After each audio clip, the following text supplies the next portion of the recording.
ನಮಸ್ಕಾರ ಎಲ್ಲ ರೈತ ಬಾಂಧವರಿಗೆ. ನಾವು ಇವಾಗ Dharwad semen station, frozen semen station ಅಲ್ಲಿದ್ದೀವಿ. ಡಾಕ್ಟರ್ ಆರ್ ಎಲ್ ಪಾಟೀಲ್ ಅವರು ನಮ್ಮ ಜೊತೆ ಇದ್ದಾರೆ, chief veterinary officer, frozen semen station Dharwad. Total 16 ವರ್ಷದ ಎಕ್ಸ್ಪೀರಿಯನ್ಸ್ ಇದೆ ವೆಟನರಿ ಫೀಲ್ಡಲ್ಲಿ. ಸೊ ಇವತ್ತು ನಾವು ಬಂದಿರೋ ಕಾರಣ ಏನಂತಂದರೆ, ಹೈನುಗಾರಿಕೆಯಲ್ಲಿ ಬರುವಂಥ ದಿನಗಳಲ್ಲಿ ಜರ್ಸಿ ಬ್ರೀಡ್ ಯಾವ ರೀತಿ ಇಂಪಾರ್ಟೆನ್ಸ್ ಇದೆ, ಅದರಿಂದ ರೈತರಿಗೆ ಆಗುವಂಥ ಅನುಕೂಲಗಳ ಬಗ್ಗೆ ತಿಳ್ಕೊಳ್ಳೋಣ ಅಂತ ಬಂದಿದ್ದೀವಿ. ಸೊ ನಮಸ್ಕಾರ ಸರ್. ನಮಸ್ಕಾರ.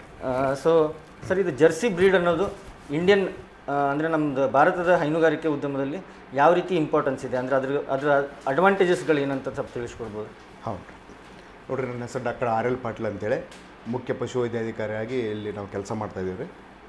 ನೋಡಿರಿ, ನಮ್ಮ ಭಾರತ ದೇಶದ ಹೈನು ಉದ್ಯಮದಲ್ಲಿ ಮೊದಲ ಭಾರತ ಸರ್ಕಾರ ಕಾನ್ಸೆಪ್ಟ್ ತಂದಿದ್ದು ಜರ್ಸಿ ಮತ್ತು ಎಚ್ ಎಫ್ ಬ್ರೀಡ್ ಮ್ಯಾಗ ಕಾನ್ಸೆಪ್ಟ್ ಅಂತ್ರಿ. But H F breed Jersey breed ಹೇಳ್ಬೇಕಂದ್ರೆ ನಿಮಗೆ ನೋಡಿರಿ, ಇದು ಜರ್ಸಿ ಬ್ರೀಡ್ ಹೈನುಗಾರಿಕೆ ಉದ್ಯಮದಲ್ಲಿ ಜರ್ಸಿ ಬ್ರೀಡ್ 2ನೇ ಸ್ಥಾನವನ್ನು ಪಡ್ಕೊತೈತೆ ರೀ, ಹಾಲಿನ ಪ್ರೊಡಕ್ಷನ್ನಾಗಲಿ ಏನಾಗಲಿ compare to H F. But ಇದು ಜರ್ಸಿ ಬ್ರೀಡ್ ಹೇಳ್ಬೇಕಂದ್ರೆ ಏನು ನಿಮಗೆ ಒಂದೇದು ರೀ, ರೈತ ಬಂದವರಿಗೆ ಒಂದು ರೋಗ ನಿರೋಧಕ ಶಕ್ತಿ ಇದಕ್ಕೆ ಭಾಳ ಚೆನ್ನಾಗಿರ್ತೈತೆ ರೀ. ಅಂದ್ರೆ ಯಾವುದೋ ಒಂದು ರೋಗ ಬಂದ್ರೂ ಅದಕ್ಕೆ ಹೋರಾಡೋಂಥ ಶಕ್ತಿ ಭಾಳ ಚಲೋ ಇರ್ತೈತೆ ರೀ.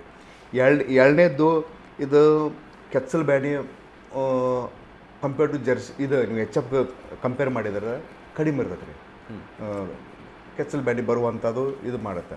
ಆಮ್ಯಾಗ ನೀವು ಈಗ ಹಾಲು ಉತ್ಪಾದನೆಯಲ್ಲಿ ತೊಗೊಂಡ್ರೆ ನೋಡ್ರಿ, ಆಟೋಮೆಟಿಕ್ಲಿ ಎಚ್ ಎಫ್ ಅಂತೂ ಹಾಲು ಜಾಸ್ತಿ ಕೊಡೋದು ಇಲ್ಲ ಅನ್ನೋಂಗಿಲ್ಲ. ಬಟ್ ಜರ್ಸಿ ಹಾಲಿಂದ ಇಂಪಾರ್ಟೆನ್ಸ್ ಏನಂದರೆ, ಹಾಲಿಂದ ಕಡಿಮೆ ಕೊಟ್ಟರೂ ಕೂಡ ನೋಡಿರಿ, ಅದಕ್ಕೆ ನಾವು ಮೇವು ಹಾಕೋದಾಗಲಿ, ಹಸಿ ಮೇವು ಆಗಲಿ, ಒಣ ಮೇವು ಆಗಲಿ, ನೀವು ರೈತ ಬಂದವರು ಕಡಿಮೆ ಹಾಕೋಬಹುದು. ಆಮ್ಯಾಗ ನೀವು ಪಶು ಆಹಾರ ಹಾಕೋದ್ರೊಳಗೆ ಇದು ಎಚ್ ಎಫ್ಗಿಂತ ಜರ್ಸಿ ಬ್ರೀಡ್ ಕಡಿಮೆ ಆಹಾರ ತಿಂದು ಒಂದು ಒಳ್ಳೆ ಕ್ವಾಲಿಟಿ ಹಾಲು ಕೊಡ್ತೈತೆ ರೀ.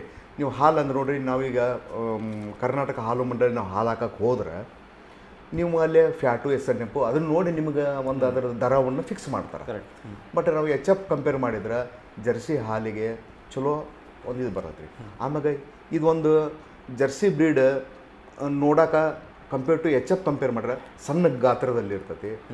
ಆಮ್ಯಾಗ ನಿಮಗೆ ಮೇವು ತಿನ್ನೋದಾಗಲಿ, ಆಮ್ಯಾಗ ನಮ್ಮ ಭಾರತ ದೇಶದ ಒಂದು ವಾತಾವರಣಕ್ಕೆ ಹೊಂದ್ಕೋವಂಥ ಶಕ್ತಿ ಇದರಲ್ಲಿ ಭಾಳ ಐತ್ರಿ. ಅಂದರೆ ನೀವೇನು ಹೀಟ್ ಟಾಲರೆನ್ಸ್ ಪವರ್ ಅಂತಿರಲ್ಲ, ಸಣ್ಣ ಲೈಟಿಗೆ ಹೀಟ್ ಆಗೋದ್ರಿಂದನೂ ಎಚ್ ಎಫ್ ತಾಳ್ಕೋಂಗಿಲ್ಲ. ನೋಡ್ರಿ, ಹೀಟ್ ಸ್ಟ್ರೋಕ್ದಿಂದನ ಮಿಲ್ಕ್ ಪ್ರೊಡಕ್ಷನ್ ಕಡಿಮೆ ಆಗ್ಬೋದು, ನಮ್ಮ ರೋಗ ನಿರೋಧಕ ಶಕ್ತಿ ಕಡಿಮೆ ಆಗ್ಬೋದು, ನಾನಾ ರೀತಿಯಿಂದ ಪ್ರಾಬ್ಲಮ್ ಬರ್ತಾವೆ. ಬಟ್ ನಮ್ಮ ಈ ಜರ್ಸಿ ಬ್ರೀಡ್ ಇದನ್ನೆಲ್ಲ ಓವರ್ಕಮ್ ಮಾಡುವಂಥ ಒಂದು ಅದಕ್ಕೆ ಶಕ್ತಿ.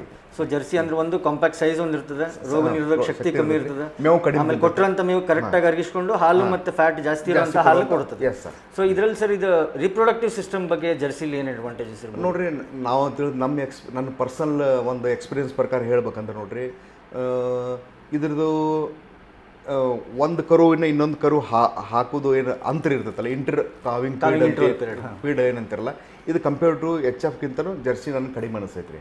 ಆಮ್ಯಾಗ ನೀವು 3-4 ಸಲ ಮಾಡಿದ್ರು ರಿಪೀಟ್ ಕೃತಕ ಗರ್ಭಧಾರಣೆ ಮಾಡುವಂಥ ಒಂದು ಕೆಪಾಸಿಟಿ ಎಚ್ ಎಫ್ನಲ್ಲಿ ಬರ್ತದೆ. ಬಟ್ ಜರ್ಸಿ ಒಳಗೆ 2-3 ಕಡ್ಡಿ ಹಾಕೊಡ್ದ ನೀವೇನಂತೀರಿ, ಕನ್ಸಪ್ಷನ್ ಆಗುವಂಥ ರೇಟ್ನು ಚೆನ್ನಾಗಿರ್ತೈತಿ. ಆಮ್ಯಾಗ ಹೀಟ್ ಟಾಲರೆನ್ಸ್ ಕಡಿಮೆ ಇರೋದ್ರಿಂದ ಇದು ಗಬ್ಬು ಚಲೋ ಆಗುತ್ತೆ ಅಂತ ಒಂದು ಅನಿಸಿಕೆ. ಸರ್, ಇದರಲ್ಲಿ ಗೊರಸ್ ಪ್ರಾಬ್ಲಮ್, ಹೂಫ್ಸ್, ಈಗ ಭಾಳಷ್ಟು ನೋಡಿರ್ತೀವಿ ಎಚ್ ಎಫ್ನಾಗ ಲೇಮ್ನೆಸ್ ಬರ್ತಿರ್ತಾವೆ ಒಂದೊಂದ್ಸತಿ, ಕಾಲಿನ ಸಮಸ್ಯೆ. ಜರ್ಸಿ ಫುಲ್ ನಿಮ್ಗೆ ಯಾವ ಥರ ಅನಿಸುತ್ತೆ, ಗೊರಸ್ ಪ್ರಾಬ್ಲಮ್ ಇರ್ಬೋದು ಕಾಲಿನ? ನೋಡ್ರಿ, ಕಂಪೇರ್ ಟು ನೀವು ಒಂದು ಈಗ ನಾವು ಎಚ್ ಎಫ್ನ ಕಂಪೇರ್ ಮಾಡಿದ್ರಿಂದ ನಿಮ್ಮ ಕಡೆ ಒಂದು 10 ಎನಿಮಲ್ ಅದಾವಪ್ಪ ಒಂದು ಡೇರಿ ಒಳಗೆ, ನಿಮ್ಮದು ಮೇಂಟೆನೆನ್ಸ್ ಸರಿ ಇರಲಿಲ್ಲ, ಕ್ಲೀನ್ ಇರಲಿಲ್ಲ ಅಂತಂದ್ರೆ 10 ಒಳಗೆ 50% ಆಫ್ ದ ನಿಮ್ದು 50% ನಿಮ್ಮದು ಎಚ್ ಎಫ್ ಇದ್ರೊಳಗೆ ಗೊರ್ಸ್ ಪ್ರಾಬ್ಲಮ್ ಅಂತೂ ಭಾಳ. ನೋಡ್ರಿ, ನಾವು ಡೇರಿ ಫಾರ್ಮರ್ ಲುಕ್ಸಾನ್ ಆಗೋದು ಒಂದು ಗೊರ್ಸ್ ಪ್ರಾಬ್ಲಮ್ ಎಚ್ ಎಫ್ ಒಳಗೆ, ಇನ್ನೊಂದು ಕೆಚ್ಚಲ್ ಬೇನೆ ಪ್ರಾಬ್ಲಮ್ನಿಂದ ನಮ್ಮ ಡೇರಿ ಫಾರ್ಮರ್ ಹಾಲು ಇರೋಳಗಾಗಲಿ ಎಲ್ಲದೂ ಲುಕ್ಸಾನ್ ಆಗುತ್ತೆ ರೀ. ಬಟ್ ನನಗೆ ತಿಳಿದ ಮಟ್ಟಿಗೆ ಜರ್ಸಿ ಗೊರ್ಸ್ ಪ್ರಾಬ್ಲಮ್ ನನಗೆ ಅನ್ಸಿ 10ಕ್ಕೆ 1 ಬರ್ತೈತಿಲ್ಲೋ ಕ್ವಶನೇಬಲ್ ರೀ. ಆಮ್ಯಾಗ ನೀವು ಡೇರಿ ಫಾರ್ಮರ್ ಇದ್ರಂದ್ರೆ ಎಚ್ ಎಫ್ ಇದ್ರೆ ನೀವು ಎವ್ರಿ ಡೇ ಕ್ಲೀನು, ಅದು ಮೇಂಟೆನೆನ್ಸು, ಲೇಬರ್ ಕಾಸ್ಟು ಎಲ್ಲ ನೀವು ಮಾಡಲೇಬೇಕು. ಬಟ್ ಜರ್ಸಿ ಒಳಗೆ ಸ್ವಲ್ಪ ನಡೀತಿದೆ, ನಮ್ಮ ಇಂಡಿಯನ್ ಕಂಡೀಷನ್ಗೆ, ನಮ್ಮ ಭಾರತೀಯ ವಾತಾವರಣಕ್ಕಾಗಲಿ ಇದಾಗಲಿ ಹೊಂದ್ಕೊಳ್ಳೋಂಥ ಕೆಪಾಸಿಟಿ ಐತೆ ರೀ.